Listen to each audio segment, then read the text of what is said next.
So disappointing to crash out of the Frank Hanna Cup. What do you think happened during the game?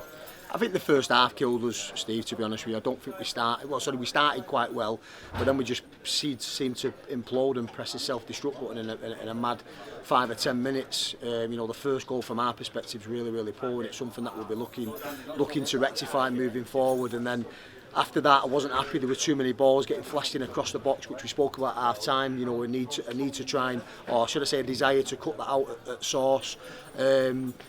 But I thought second half, they took the information on board. We come out. I think we played some great football. We created a lot of chances. We just didn't score enough goals.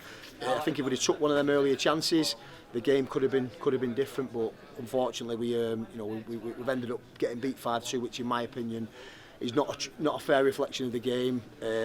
But that's football. If you don't take your chances, that's what can happen.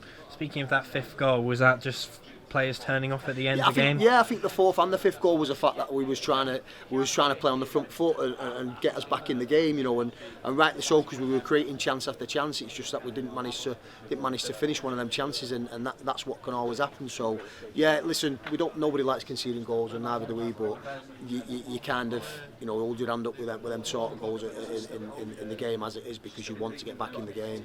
Great to see Barlow and Bentham get back onto the field after a long spell off the field. How are they looking from training and things? Yeah, they're looking much better. Obviously, you could tell they're both at it tonight. It was a brilliant ball from Barlow through to Bentham and a great goal.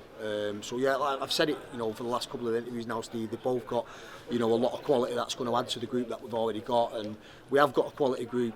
I've said to them then at the second half, a large periods they've footballed them to death, and we've just not managed to get to be clinical enough to get us back in the game. But if they maintain them levels of performances and that belief in how we play and how we want to do things, then I'm very confident we'll get more positive results than we will negative. Subbing Sadjoff just after the first half, was that strategic, or was that just a worry of an injury? A little bit of both, if I'm being honest with you. He was struggling with a little bit of a knock, but I just felt he didn't. He was struggling to get into the game today for whatever reason. It happens, and yes, precautionary. He got a little bit of a knock, so Ryan's been chomping at the bit, so he deserved an opportunity to get on, and he did well when he come on tonight. He looked lively. Looking at the match that we've just played tonight, do you reckon we're ready for Newcastle on Saturday? Yeah, definitely. I mean, we'll get back in on Thursday and we'll work hard. We've got the information that we need on Newcastle. We know it's going to be a tough game, but we're at home. We've got to be positive.